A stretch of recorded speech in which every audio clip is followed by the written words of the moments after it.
Hello everyone, welcome to our YouTube channel ITI education. बहुत सारे ITI candidate ये पूछ रहे थे कि न्यू रिक्रूटमेंट यूपी आरबीएनएल में कब तक आएगा, कोई अपडेट है तो बताइए।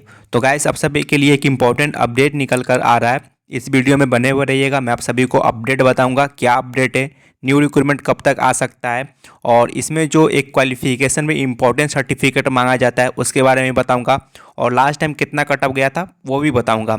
सारा बताऊंगा जानकारी, बस वीडियो में बने हुए रहिएगा।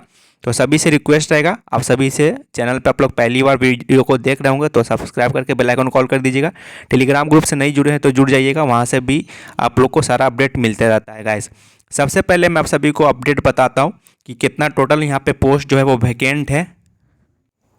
तो गाइस, लास्ट टाइम जो रिक्रूटमेंट आया था वो 2022 में आया था, जुलाई के महीने में आया था। वहाँ पे 3 ट्रेडों के लिए रिक्रूटमेंट था, इलेक्ट्रीशियन के लिए भी था, फिटर के लिए भी था और इंस्ट्रूमेंट के लिए भी था। तो इलेक्ट्रीशियन में 100 से प्लस सीट था, अच्छा खासा पोस्ट था। लेकिन उस बहाली के होने के बावजूद भी यहाँ पे इस विभाग में वैकेंट है पोस्ट, यानी खाली है इलेक्ट्रीशियन में। तो और भी यहाँ पे इलेक्ट्रीशियन का मैं डाटा दिखा रहा हूँ। तो इलेक्ट्रीशियन में जो कुल स्वीकृत पद है, जिसको हम लोग सेंसन पोस्ट बोलते हैं, यहाँ पे टोटल 713 जो है यहाँ पे स्वीकृत पद है। और रिसेंट अभी कितना पद जो अभी पोस्टेड है यानी कार्यरत है यहाँ पे एम्प्लॉय, तो कुल 512 जो है एम्प्लॉय यहाँ पे रिसेंटली वर्क कर रहे हैं, कार्यरत है। और टोटल कितना पोस्ट खाली है TG2 इलेक्ट्रीशियन में, इलेक्ट्रीशियन ट्रेड में, तो कुल जो पोस्ट खाली है 201 पोस्ट यहाँ पे वैकेंट है, खाली है इलेक्ट्रीशियन ट्रेड में। इसी तरीके से यहाँ पे देख सकते हैं, अगर इलेक्ट्रीशियन में इतना पोस्ट खाली है 200 प्लस है, तो फिटर में भी रिक्रूटमेंट आया था, फिटर में भी 50 से प्लस पोस्ट था, तो वहाँ पे भी वैकेंट खाली रहने की संभावना है, वहाँ भी वैकेंट है पोस्ट, फिटर में भी और इंस्ट्रूमेंट में भी। इलेक्ट्रीशियन का डाटा आया है तो मैं इलेक्ट्रीशियन का दिखा रहा हूँ, कुल 201 पोस्ट जो है वो वैकेंट है। तो ये आप लोग का हो गया वैकेंट पोस्ट के बारे में। बाद बाकी जो इंपॉर्टेंट डिटेल्स है नोटिफिकेशन के माध्यम में से मैं दिखा देता हूँ, क्या क्या क्वालिफिकेशन वगैरह रहता है, क्या मांगा जाता है, और लास्ट में मैं बताऊंगा कि न्यू रिक्रूटमेंट कब तक आएगा गाइस। तो ये बात आप लोग ने जान लिए होंगे कि पोस्ट तो यहाँ पे खाली ही है, और हर साल एक विभाग का मीटिंग होता है, वहाँ पे भी पोस्ट को बढ़ाया जाता है, मतलब कि वहाँ से भी बहुत सारी रिटायरमेंट होते हैं एम्प्लॉय, तो नंबर ऑफ पोस्ट बढ़ता है, या प्रमोशन होता है तो वहाँ पे भी पोस्ट खाली होता है। तो ये पोस्ट बढ़ता ही है, घटता नहीं है। तो ये बात आप लोग को ये भी ध्यान रखना है। तो मैं नोटिफिकेशन के माध्यम से डिटेल वगैरह दिखा देता हूँ, देन मैं आप लोग को लास्ट में बताऊँगा न्यू रिक्रूटमेंट कब तक आएगा, किस मंथ तक आ सकता है, संभावना क्या है। तो गाइज, ये है ऑफिशियल नोटिस उत्तर प्रदेश राज्य विद्युत उत्पादन निगम लिमिटेड यूपी आरबीएनएल, जिसको हम लोग बोलते हैं।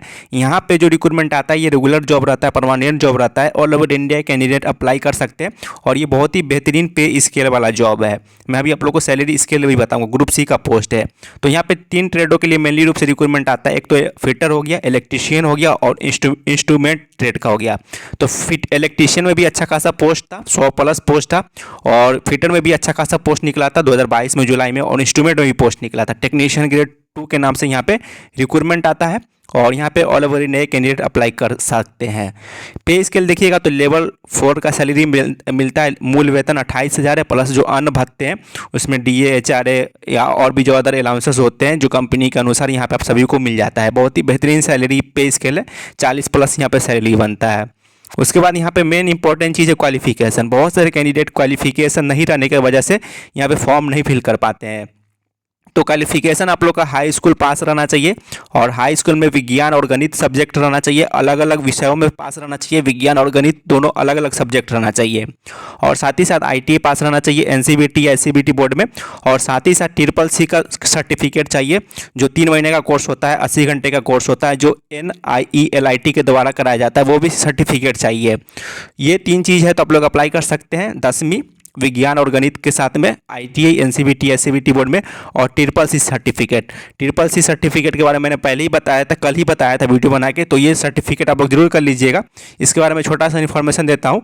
आप लोग डायरेक्ट मोड में कीजिएगा तो 600 रुपया लगेगा, अभी फॉर्म भर दीजिए। 30 तारीख तक फॉर्म भराता है हर महीने, और 1 महीना छोड़ करके नेक्स्ट महीने एग्जाम हो जाएगा, उसके बाद आप लोग को सर्टिफिकेट मिल जाएगा। जैसे जस्ट लाइक सपोज कीजिए कि अभी फॉर्म भर दीजिएगा तो दिसंबर छोड़ करके जनवरी में आप सभी का एग्जाम हो जाएगा, ऑनलाइन CBT परीक्षा होगा, एग्जाम सेंटर चूज कर लीजिएगा, एक एग्ज़ाम दीजिएगा, उसके बाद आप लोग को ये CCC सर्टिफिकेट मिल जाएगा।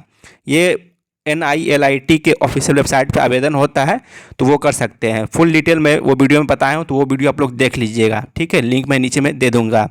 तो यहाँ पे तीन चीज़ मांगा जाता है। एक तो 10वीं हो गया, मैं फिर से रिपीट कर दे रहा हूँ, हाई स्कूल, गणित और विज्ञान, दो सब्जेक्ट अलग अलग में रहना चाहिए।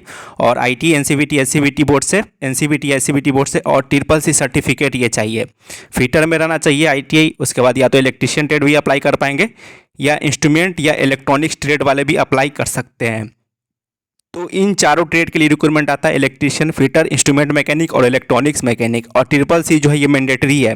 उसी तरीके से यूपीआरबीएनएल में ट्रिपल सी मांगा जाता है, लेकिन यूपीपीसीएल में जो है ट्रिपल सी नहीं मांगा जाता, लेकिन वहाँ पे कंप्यूटर का क्वेश्चन पूछता है। तो दोनों में ये अंतर है, यहाँ पे आप लोगों को कंप्यूटर का क्वेश्चन नहीं पूछेगा, लेकिन यहाँ पे ट्रिपल सी सर्टिफिकेट मांगा जाएगा। उसी तरीके से यूपीपीसीएल में ट्रिपल सी सर्टिफिकेट नहीं मांगा जाता है, लेकिन वहाँ पे कंप्यूटर का 50 क्वेश्चन पूछा जाता है, जिसमें पास करना अनिवार्य रहता है। तो दोनों में ये अंतर है।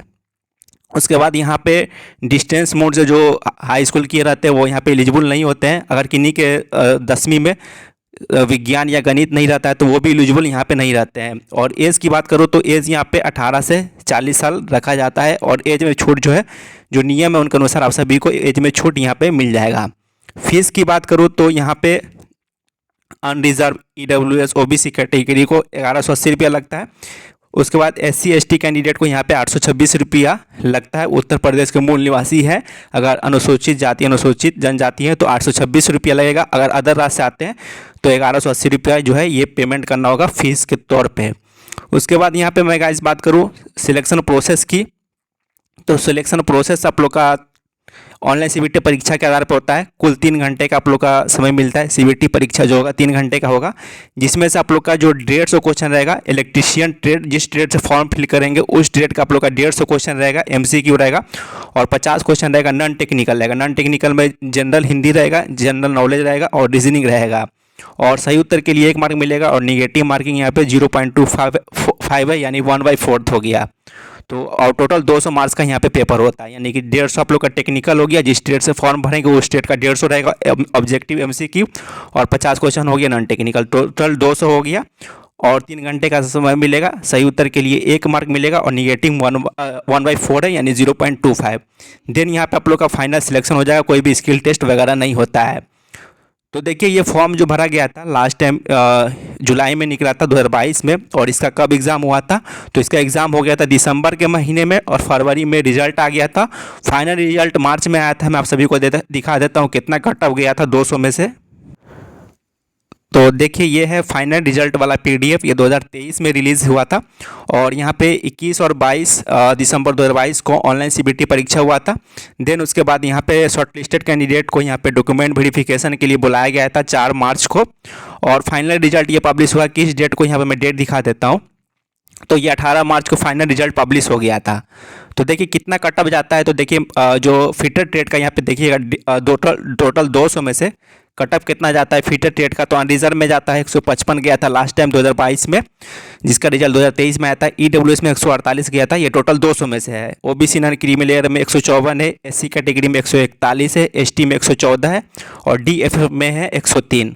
उसी तरीके से यहाँ पे इलेक्ट्रीशियन की बात करूँ तो इलेक्ट्रीशियन में कितना कट ऑफ गया था 200 में से, अनरिजर्व में गया था 143, EWS में 134, OBC नॉन क्रीमी लेयर में 139, SC कैटेगरी में 125, ST कैटेगरी में 90, एक सर्विसमैन में 91 गया था, DF में गया था 87। उसी तरीके से इंस्ट्रूमेंट मैकेनिक या इलेक्ट्रॉनिक्स मैकेनिक की बात करूँ तो 200 में से कितना कट ऑफ गया था, तो EWS का गया था 111, OBC का गया था 109 और SC का कैटेगरी में गया था 88। और ST में यहाँ पे लिखा गया था कि इन श्रेणी में कोई अभ्यर्थी अर्ह नहीं पाया गया।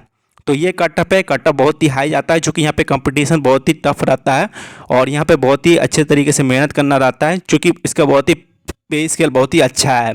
उसके बाद मैं लास्ट में बताऊं कि कब ये न्यू रिक्रूटमेंट देखने को मिल सकती है। तो गाइज ये जो वैकेंसी है ये कब तक आएगा, तो एज़ पर जो न्यूज़ वगैरह है सोर्स है, ये आप लोग को 2024 में आप लोग को मिड मंथ तक देखने को मिल सकती है न्यू रिक्रूटमेंट। चूँकि ये विभाग में देखा गया है कि हर बार ये वैकेंसी निकालती है और बहुत ही बेहतरीन डिपार्टमेंट है। एक IT वालों के लिए यहाँ पे बहुत ही अच्छा पे स्केल मिलता है, फैसिलिटीज़ भी बहुत ही अच्छा मिलता है। तो ये बहाली आप लोग को 2024 में देखने को मिलेगी मिड मंथ तक। इसके लिए आप लोग रेडी रहिएगा। और ऑलरेडी मैंने योग्यता, सैलरी, फीस, आयु सीमा, चयन प्रक्रिया बताई दी हूँ।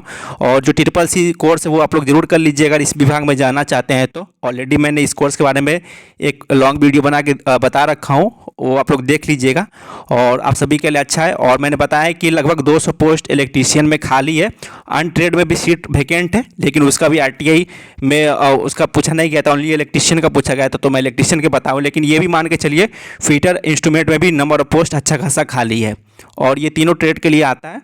तो न्यू ईयर में आप लोग को 2024 में रिक्रूटमेंट आएगा, तो इसके लिए आप लोग रेडी रहिएगा। बाद बाकी जो ट्रिपल सी कोर्स है वो कर लीजिएगा, तभी इसमें अप्लाई कर पाइएगा। अगर वो कोर्स नहीं रहता है तो यहाँ पे फॉर्म से आप लोग वंचित रह जाइएगा। तो बस एक यही छोटा सा अपडेट था आप सभी के लिए। धन्यवाद।